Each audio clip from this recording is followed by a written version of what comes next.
Okay. So, never mind the title because I've been using this summarized slides for too long already.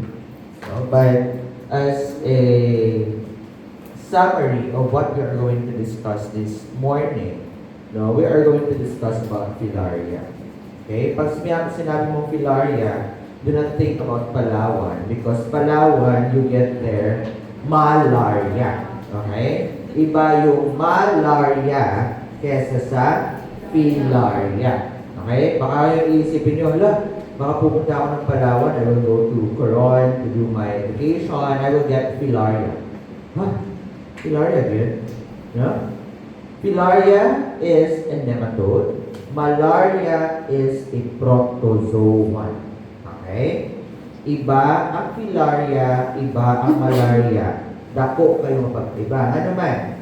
Malaria, nala na siya bilog nga gamay, na naitungko-tungko, nga magamay kaayo. That's malaria. Ang filaria, these are very minute worms. Okay? Small worms that lives in your lymphatic vessels or blood or eyes. Okay? So what are the different filariae that we are going to study this morning? Diba? What is our mnemonic? Blow me. Okay? Blow me. Okay? Nasabi mo na ba yan? Nasabi niyo na ba yan? Blow. Oh, nandiyan si ano? Kita niyo na ako to. May anak ko siya. Blow me. No? Blow me. It's Brugia, Wuchereria, no? Loa, and Oncocerca. Okay? So, what you need to know is that Wuchereria and Brugia are just the same because it affects your lymphatics. However, ang isa dyan sa taas, ang isa sa baba. Okay? Yung loa naman, on the other hand, it is known as the eye worm. Okay? That makes it confusing because the Oncocerca here is also involves in the eye. However, isa lang dyan ang nakakabulag.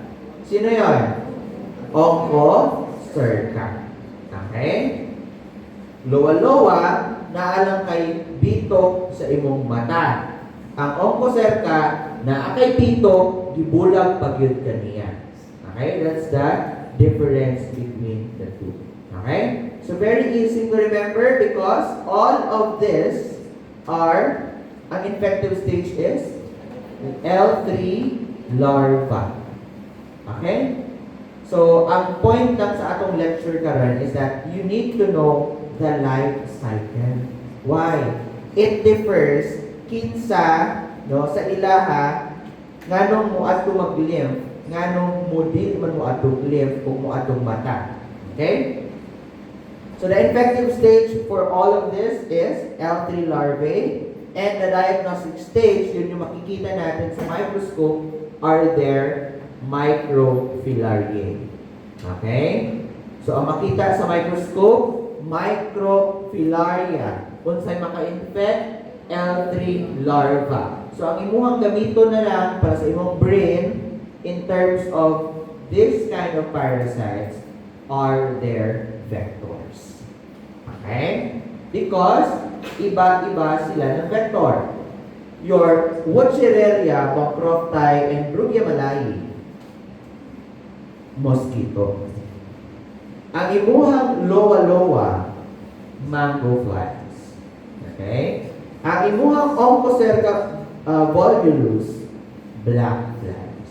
Pero ang pangutanon man sa exam, what specific species is does this organism magamiton? Okay? What is the specific species for your transmission of W and B? Lost na. Okay, ano ang specific na transmission?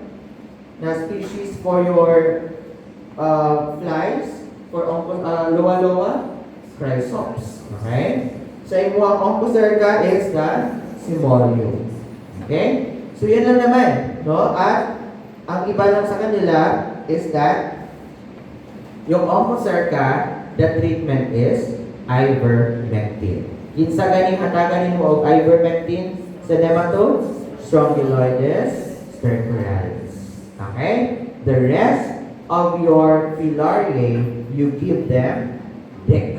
Okay? No, di ba? What do you blow? Dick. Okay? Para, dali mo memorize. No? Blow except the O. It's ivermectin. Okay, very easy to remember, di ba? L3 larva, diagnostic stage microfilaria, no, treatment, DEC ivermectin. Okay? Ang imong na lang i-remember, unsa na species. Okay? So we are going to study the other specific details about which. Okay?